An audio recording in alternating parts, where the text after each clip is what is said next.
We would like to acknowledge the Yuggera people and the Turrbal people as the traditional custodians of Meanjin, the lands on which we record this podcast today. We pay our respects to elders past, present and emerging.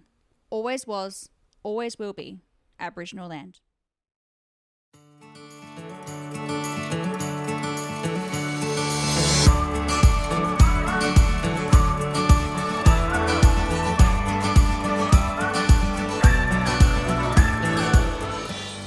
Welcome to another episode of For the Health of It podcast, a podcast made for healthcare professionals by a nurse on the inside. So my name is Jess Tully and I'm the Brand Ambassador for Healthcare Australia, a registered nurse myself, but also your podcast host today. So today's episode is getting deep into our minds. So this episode is something I've been wanting to do for a really long time, and we're going to dive into how we think, how we process emotions while getting out of your comfort zone. So working as a casual worker, agency, or a locum worker, we're constantly being thrown out of our comfort zones in new facilities, new hospitals, new environments. And we want to dive into how do we deal with this better? So I have the incredible, the amazing Sam with us today, who is a trained psychologist and knows everything about the brain that is going to help us manage this so much better. So welcome to the podcast, Sam. Thank you, Jess, and thank you for such a lovely introduction. I love hyping it up because it's going to be such an amazing episode and so many people are going to get so much value out of it. So I really appreciate your time today. Now, I would love to dive in a little bit about you first and your role in psychology, a little bit about you personally. Go on, tell us your story. Right. So I am a registered psychologist and have been for 23 years. Showing my age. And I've worked in hospital settings, in crisis teams, and more recently in private practice. I was also the clinical mental health lead for the hotel quarantine project during the COVID pandemic, where I managed over quite a number of staff, psychologists and mental health nurses across 20 hotels. And I'm also currently the lead psychologist for a service that Healthcare Australia is running, providing psychological services for older persons in rural aged care facilities in New South Wales. So that's what I'm doing at the moment. And along that, I continue to do my private practice. Wow, you have a lot of experience behind you. 23 years. I mean, you look amazing, by the way. Thank you. Thank you. That is incredible. And, you know, it's something that we're always going to need. Like mental health is such an important part of our lives when we go through waves of emotions constantly. How was going through all the COVID stuff as well? Because that would have been quite a lot for you to handle because that was a huge spike. It was a huge spike. Obviously, you know, if you had social anxiety before COVID, well, let me tell you, COVID validated that social anxiety. A lot of people were isolated, removed from loved ones. Those in hotel quarantine forced into isolation for 2 weeks, particularly those with mental health conditions. It was quite possibly the most challenging time of my life, of my entire career, working in mental health. And we're still feeling the repercussions of it today, as you could probably see in your own, with your own team, your own family, your own friends, people around you. The lingering impacts of, the pandemic still remain.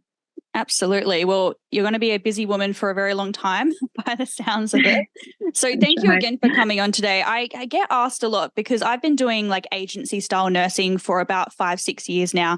And a lot of people, they kind of worry about a few factors. They're always like, oh, I'm worried about income changes because it's casual work. But then the second thing that really comes to their mind is they're so worried because they're so afraid of going out of their comfort zone and going into these new environments constantly. They're like, oh my God, what do you mean you have to go to like different facilities all the time as like a casual worker? And like now looking back on it, it sounds really scary, but now that I've done it for so long, it's not as scary for me. But I do remember those waves of emotions and I still go through a feeling of those emotions now.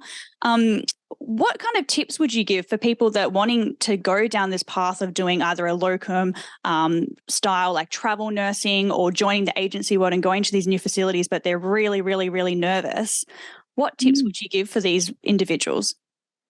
Well, firstly, it's completely natural and normal to be nervous when you enter when you're entering new social settings or new workplace settings or just entering a new environment altogether. We are innately, we are creatures of habit, so we tend to resist change and we tend to kind of keep status quo. However, it is important, obviously part of living is putting ourselves in very uncomfortable situations. So for agency nurses or locums in particular who have the opportunity, and I call it an opportunity because it is an opportunity to grow, to learn and to develop, to go into different social settings, it's almost like free social skills training. It's almost like, free exposure therapy, because we're not really free, you're actually being paid to put yourself in these situations. So firstly, I would say, validate, yes, I am feeling a bit nervous. This is a new situation. This is going to, make me feel out of my comfort zone. But remember, when we're feeling nervous and we have anxiety, our blinkers come on, right? We are more focused, we're more task-oriented. So it's vital we have some level of anxiety to allow those blinkers to come on, to silence whatever is going on the peripheral, and allow us to be more task-oriented, goal-oriented, and focused and attentive. So medium to high anxiety is going to result in optimum performance, not just work performance, in just performance in general, even in social settings. So accept the anxiety, use it, manage it through breathing, validating to yourself, hey, this is a new scenario. I'm going to come across different personalities.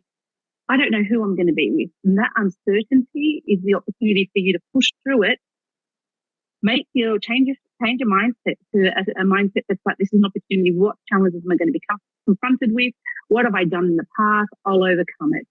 The other thing, Jess, is a lot of people kind of think about the worst case scenario. What's the cost of me going into a new setting and the people there not liking me or questioning my skills and my abilities? Or a lot of people have what we call imposter syndrome. They walk in, they think, well, I'm not really good at what I do. But you are. You've got the skill set. HCA is not going to put you there if they didn't think you were capable of performing. So you've got to really kind of silence the negative thoughts, get in more focus on what you can do. And the challenges that come your way, you take them one by one. I love when you said to accept the anxiety.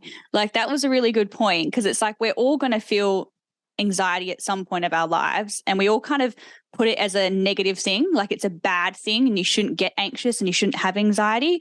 But when you were talking just then, I was like, oh, so having anxiety in certain situations is actually going to be good for our performance, and we've got to just accept it, and it's actually kind of a positive. So when you said that, I was kind of like, oh yeah, okay, it is okay to be to be nervous. It is okay, and doesn't mean I'm going to do a bad job. It just it's a normal emotion, and we just have to process it and be like, okay, this is normal. Just breathe. Yeah. And carry on. And carry on. And also just remain focused on the task at hand, because your thoughts will try to get you that way or take you that way. Or if the anxiety gets really high, it can kind of like the blinkers close off and you get, what we call like mind blank, where, you can't push through it. In those instances, you've got to stop whatever it is that you're doing and use grounding techniques just to calm yourself down, open those blinkers up, and then try to focus on the task that you need to do. Whether it is just going and asking for help or telling somebody that you're checking in for a shift, what would you like me to start with? Yeah, that's so great. I know that from personally doing it for years now, I've always explained this to people, and I've said, the professional growth of doing agency, I feel like there's a really huge professional growth aspect to it, because you are learning to be adaptable, you're learning to be flexible, you're being put in new environments and learning how to deal with the multidisciplinary team of like different areas. But then also I always say, I'm like, but the personal growth that you get with it as well is really incredible. And they're like, what do you mean? And I was like, professionally and personally, you have these incredible growth periods, because you kind of leave this facility being like, oh my God, I did that. I just went to a new facility and I did my shift, and I, met some really nice people and some new colleagues and new acquaintances. And I've earned some really amazing money, which I'm really proud of as well. And so I kind of leave these shifts being really proud of myself, because I've really put myself out there, but I'm getting rewarded with some incredible money, an incredible lifestyle of being able to work, when I want to work, and creating that lifestyle that I want. So I'm always like, yeah, go Jess. Yeah. And also the social skills. Wow. The social skills. It doesn't matter where you sit on that scale of social anxiety, but the social skills, that's a lifetime. That's a skill set that you can use for the rest of your life. As I said, it's almost like social skills training that you're being paid for, exposing yourself to uncomfortable situations. So yeah, you ought to, and anyone else that puts themselves in this constant changing environments and with different people, there is only growth and resilience comes from that. Yeah, absolutely. And I'm so used to it now when I go into facility, like I go in and I'll meet the nurse manager's office and I'll sign in. I'll be like, good morning, my name's Jess. Like, I've never worked here before. So I let them know straight away that I've never worked at this facility, introduce myself. They'll be like, you're in level B2 today. And I'll be like, oh, perfect. Whereabouts is that located? And what type of ward is that? What specialty? So I like get prepared mentally in my head. I'm like, am I going oncology? Am I doing orthopedics? Like, what am I doing? Because you get nervous when you don't even know what ward you're going to. So I kind of gotten into that routine. Instead of just leaving and trying to find my way, I actually go, hey, how do I get there? Can you tell me how to get there? Which lift do I take? Which way do I turn? And then you kind of do that and you're like, done another step now. I'm getting closer to the shift. I'm getting closer. And I get into those like habits now. And then when I get to the ward, I make sure to tell them if I've never, ever been there, because they may just presume that I've been there a few times. They don't know who I am. They've never met me in their whole life. It might be their very first day. I don't even know. Well, maybe their very first day. Yeah. The fact of the matter is that, you know, you start instantly the minute you walk in with that positive mindset, don't you? You've got that mind, although you're not feeling it, and then there's a bit of nerves, but you've got that mindset. You're like, today, this is who I am. What ward do I go to? And then, you know, it's a step-by-step process. They direct you. Then all of a sudden, know what ward you're at. It really is not about knowing everything. If we knew everything that was expected of us, life's not worth living, let's be honest. You know, it's important that you kind of know you're there for your shift, and as the day progresses, you'll learn more and more what they expect of you. But always, obviously, having a positive mindset. The mindset really shifts it all for the person that comes in. If you come in with a bag of nerves, you're less likely to speak openly. You're probably going to be reserved. You're probably going to be a little bit withdrawn. People don't do well with that. I mean, you're going to get some compassionate people who are going to give you the time and reassure you. But if you're in a busy ward, Jess, you know what it's like. It's like, on with the job. Let's get going. Yeah. I always make sure to let people know my name as well when I meet them, like an interaction. I'm just like, hey, my name's Jess. I'm working today with you, because they don't know who I am. They know all their buddies on the ward, but they don't know who I am. So if I just like remind them my name, and I wear a very clear name badge, that way, if they're like trying to find me and they're just like, agency nurse, where are you? Like they're not going to say that out loud. And I can't feel, you know, I'm like, I can't feel like, oh, why do they not know my name? They mustn't like me, because they don't know who I am, and I am casual at the end of the day. So I make sure to like wear a big name badge that says my name, Jess. I introduce myself to everybody to remind them, and then carry on with the shift, because it can get extremely busy and you just got to get on with it. But sometimes I'll just say to another nurse, I'll just go, sister, help me. I don't know your name. I'm so sorry. Oh, I love it. You know, you use humor. And yes. I think humor goes a long way. You know, if you can understand that they forget your name and they're under pressure and they might say things, hey, agency nurse, if you can really see where they're coming from, you're probably less likely to personalize it and say, I get it, I'm coming my way. Humor goes a long way. I just call everyone sister. It's just like so much easier. I'm like, hey, sister, or hey, sis, where's this? Right, that's so welcoming. It definitely helps. So what other strategies would you give? So I know what I personally do is like I always arrive. So if it's a brand new facility, I'll always check the app and look at the address on the app, because that's super handy. I don't just write the hospital into my Google map. I actually write the address down, because I've actually been caught out on that before. For example, in WA, there was a couple of St. John of God hospitals, and some of the suburbs sound familiar. And so what I did is I actually wrote in the wrong one and was already 3/4 on the way there. But I leave so early because I get so nervous when it's a new facility. And I had this feeling, and I pulled to the side of the road, and then I went on the app and I put in the actual address, and it was half an hour away. Oh. So I learned from that. And because I had left really, really early to ensure that nothing was going to go wrong, I actually got to the shift like 3 minutes. Like I got there, signed on, and was on the ward exactly at 7 a.m. And I was like, oh my God. But the anxiety of like being late to a shift is awful. Just in everyday life, it's horrible feeling like when you're late, like that horrible feeling. But if you don't know where you're going, you don't know where to park, you don't know the facility, go way earlier. I arrived like 20 to 30 minutes earlier before my shift, because you could be going the wrong way. Like I did, put the right address in, and then it just calms the nerves. What other tips would you have on what to do to calm those nerves, or to get yourself prepared, or maybe exercises to do to calm yourself? Yeah, so obviously, you know, at the beginning of a shift, you know, you've given some great tools, put the address in, know where you're going, get there a little bit earlier, even if it's to suss out the environment, grab yourself a coffee, and walk around even if you're a couple of minutes early. So being prepared is really important. The other thing is, once you get to the ward, introducing yourself and making an initial contact with somebody that you've got a good relationship with, so you can fall back to them. Obviously, once you get onto your ward, if there's going to be a lot of sisters, as you call them, find one that you really connect with. There'll always be one, even if it's just a mild connection, and make them your go-to person to have questions that you want to ask them. So know who's approachable, know who may not be approachable. If you find your anxiety is really, really, really high, it's really important that you engage in some self-awareness tactics. The self-awareness, like, right, slow it down. Think about the thought that's going through your mind. What's the thought that's going through my mind? If we have an anxious thought or a negative thought, there's going to be a feeling attached to it. And that feeling could be anxiety. That feeling could be low mood. That feeling could be, I don't feel good about this. You want to withdraw. You know, where there's a feeling, there's a thought. And where there's a thought, there's a need. So what is it that I need right now? And that need, maybe I just need to speak to somebody and tell them, ask them the questions that I want to ask for some direction. That need, maybe I just need to go to have a toilet break, get a glass of water, calm my nerves down. Grounding yourself in situations where anxiety is at its highest is really important. Grounding does not take a 10-minute meditation session. I mean, if you can do that prior to coming in on the way into your shift, fantastic. There's lots of amazing apps that you can listen to. But grounding means that situation where you're feeling heightened emotions, those moments where you feel, I can't cope with what's going on, is scale back. Obviously, if you're doing something that's life-threatening, or, don't, in those instances, take a deep breath, work through it. But, scale back and focus on your five senses. Like, what can I see right now? What can I hear? What's going on around me? What can I touch? Am I touching a bandage? Am I sitting down? Am I touching the phone? Focus on the taste. I mean, we're wearing masks, so I'm sure if you've drank coffee, you can definitely say, you can taste it from your mouth. It could be, it could be coffee, it could be what we had for lunch. And also focusing on the sense of smell. What can I smell?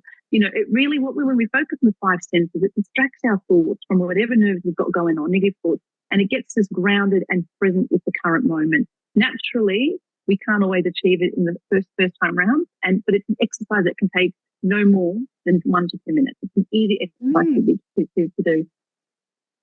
I love that. I'll definitely try that next time for sure. So definitely practice it before you need it. Is that what you're kind of saying? Oh, definitely practice it before you need it, yes. And like I said, it doesn't need to be in the form of a half an hour yoga or meditation exercise. It's something you can do on your way on the train on your way in, or you can do it, even when you're sitting down watching TV at night. So great. Excellent. Thank you so much for that. Great tips. The only other little tip that came in my mind that I just wanted to bring up was I always bring food as well to my first shift because I don't know where things are. And I always have food like in my pockets and stuff because I just don't know what's going to happen during the shift. It might be, some people as well, when they're like regularly going to a workplace, they wait for the team leader to come up to them and say, hey, do you want to go on your 15-minute tea break? But when you're an agency, you kind of do need to use your initiative a little bit and bring up, use your voice. And, if it's hitting 10, 11 o'clock and you still haven't had a tea break yet, and you know that there's been windows within your time management plan that you could have had a break, that's when you should voice up and be like, hey, to your buddy nurse, to your team leader, hey, I've gotten all my tasks done. I do have a small window that I'm free. Is it okay if I go and have my tea break? Because this is important for your mental health as well, because you deserve a break. And if but it is our responsibility to have that voice as well and say, this is my time management. I do have a gap. I'm going to go step outside or step in the tea room and have a tea. And then I'll come back in 10 or 15 minutes. But if you are slammed, say there's an emergency that happens, because we're obviously healthcare workers, I always put things in my pocket like muesli bar, things like that, because if we are extremely busy and they've said to me, we're so sorry, we're trying to get your break for you, but it's just so chaotic, I understand that, and I'll just like munch on some food. So I always do that as well, because you just never know which way your shift's going to go. But I always use my voice when it comes to meals. They don't know who I am. They don't know my name. They may not know where I am to tell me to have a break. So I need to use the initiative as well to do that. Absolutely. And that's a really good point that you raised. Obviously, the tip of having some food in your pocket, like a protein bar or something, gives you that, you call it food for thought. If you're hungry, you're not going to be able to manage your thinking, your thoughts as much as you'd like to. But also, more importantly, what I like, if you talk about assertiveness, if you talk about kind of, I'm worthy, I deserve to be here. Yeah. I'm not going to be a pushover and just wait for you to tell me what I'm going to do. I'm going to be assertive enough in a nice way. A kind approach will always be met with usually is met with a kind response. I'm just wondering, there's a bit of a gap here. You okay if I walk away? It doesn't have to be, I'm going on my break, I'll be back in 10 minutes. We don't want to put them off that way. Yeah. So doing it in a nice way. Is it okay? I'm going to have this lunch break and this is the opportunity. Obviously, choose the opportunity, like you said, not in the middle of a crisis or an emergency. But yeah, know your self-worth. Know that you have the skill set to be where you're at. You know that you're worthy to be where you're at. Generally, us as humans, again, we're kind of cliquey. So it's going to have to work a little bit harder if we want them to accept us. But we're not looking for them to accept us completely as best friends. We're just looking for respect. And if you keep your expectations there, then you're less likely to be disappointed. Yeah, exactly. So good. Actually, on that topic as well, I wanted to dive into, we are very social creatures as human beings. And when you go from saying being in a full-time or part-time environment where you know who your, team leader is, you know who your colleagues are, you see the same faces all the time. But then when you go into this agency locum style world, you don't know faces, you don't know people, and you're kind of lacking that social kind of, I don't know, I guess everyone has that social aspect every day of seeing the same people all the time. But when you're an agency worker, you don't have that and you lack that. What are some kind of tips and tricks on how to overcome that when you don't have like colleagues that are your friends or like acquaintances that you actually know? How do you deal with that? Yes, it's a good question. Obviously, we talk about managing expectations. When you go into a workplace where you're part-time, where you know people there, it's comforting, right? You kind of know who they are. You kind of know what to expect. You kind of have expectations of them, but with those expectations also comes, if I walk into work and my closest colleague is moody and says something abrupt to me, we're more likely to be hurt, right? We're more likely to take that personally. So when you go into a new workplace, we're not looking for that deep connection. So if they say something that's hurtful, if they say something that can be quite demeaning or they can reject you, not so bad, right? Because you don't have that social connection that really matters to you. You're looking at having social connections with them that at this point, let's be honest, they're going to be surface level stuff, isn't it? We're not looking for best friends. Definitely there are opportunities to make connections that go deeper, but that's not going to happen in one shift. But if you are, for example, in a country setting and you're there for a couple of weeks, you have plenty of time to form closer bonds with people. So manage your expectations. Know if you're there for one day that you're not going to walk out with the best friends, but you may walk out with some acquaintances. With the likes of social media, there's no reason why you can't connect just by engaging through likes or little comments here and there. You keep those connections, and the opportunity to build on those connections is amazing. I mean, you could have free trips across Australia. It doesn't have to be free, but possibly make this close enough to probably get, be able to squat at a few people's places, and you can go and experience, these towns without having to necessarily work. So it comes back to managing expectations. Know that you're going into this new setting. You want to make some bonds and social connections with people, but how meaningful they're going to be is going to depend really on how long you're there for. Yeah, so true. And I've worked in now with Healthcare Australia, I've worked in 5 states. I just haven't done the territories yet. I know I've just got to do NT and ACT, and then I have ticked off everything. So it's been incredible. So I'm very used to having to, I guess, start those social kind of cues. I don't even know what the word is. Like, I'm just going to have to start, making friends from the very beginning. And like, as soon as I walk into that facility, I'm like, okay, I don't know anybody. But by the end of my 4-week placement or 6-week placement, I've walked out and I've made so many amazing connections. And I just think, wow, like if I never came here, or if I never put myself out of my comfort zone and did this, I would have never made this connection. So it's another part of the whole professional and personal growth, because professionally, you're meeting all these amazing people that inspire you and teach you and you're learning, but then also personally you're making these amazing, incredible friendships, or you're meeting a mentor that you're just super inspired by, or new reference as well for like down the line. If you want to apply for a new position, you can be like, oh, I had a really great reference. I met, got along with the num at this facility. So yeah, it just opens up so many doors, I feel, socially. Like I know there's, a small part of it can be negative because you can walk in and you don't know anybody, but you can turn that negative into a positive very quickly. Yes, you definitely can. You definitely can. And again, be realistic. If you walk into a ward and everyone's moody and everyone's grumpy and no one's far of you, well, can't get everyone's approval. So generally speaking, we do seek people's approval, and we let down when we don't get it. So just be mindful. Don't personalize everything that comes your way. One thing that's really interesting that you said is that you've worked in 5 different states and cities. And so you've got connections. And if you ever wanted to go, you can reach out to them. The most valuable lessons in life and the most valuable and personal growth you'll ever obtain in life is through traveling and meeting other people. not what we get day to day working in our jobs. It's not what we get through going to school or getting, tertiary degrees. It's travel that allows us to develop and have, sustain major personal growth. So you're in an opportunity where you can do that. Again, it's not all going to be positive. It's not all going to be bells and whistles. It's going to be challenging, but it would definitely be worth a challenge. So good. Hopefully people are listening to this and they're like, oh my God, I'm so inspired. I'm going to do it now. Oh, look, on a personal note, Jess, I lived overseas for 9 years and across the world. And for me, it was okay, I'm showing my age, but Facebook didn't come in till a bit later. I had to work tirelessly to maintain my contacts here in Australia. I had to work and then with social media, I'm still connected. So I can go to Europe, to the States, I can go anywhere for free on the day. But not just that, with some amazing people where we share such beautiful memories. And then coming back to Australia, I've still got friendships that have been around since my high school years, but I had to work at them. So remember, if you want to have a social connection with somebody, if it's a friendship that's worth having, it doesn't happen. It can happen organically, but it needs work. The connection is not a choice. The connection just happens, but making it work and the longevity of it is a choice. Yeah, absolutely. I was just having a think just then about all, the people I've connected with over the years. And I always joke because I've been to a HCA wedding recently. I met her she's a Healthcare Australia nurse as well here in Brisbane. And I was at her wedding and I was at another hen's night. I was at another wedding of another nurse that I met while I was agency and she was a permanent staff member. I was just recently at her wedding and I've just got agency friends everywhere. I'm actually going to Hamilton Island in a few weeks with a friend, and she actually, I met her husband who was a paramedic. So he was a paramedic that came into ED and I was working in ED. We became friends. He invited me to his place for drinks to meet other people. And then I've made best friends with his wife and then her friends. And we've stayed connected for years and we see each other every couple of months. So I've just thought about it. I was like, it's not even just nursing colleagues, it's actually friends of friends. And I've grown these huge, incredible friendship groups everywhere in every state, which is, I just had a big think just then and I was like, wow, actually,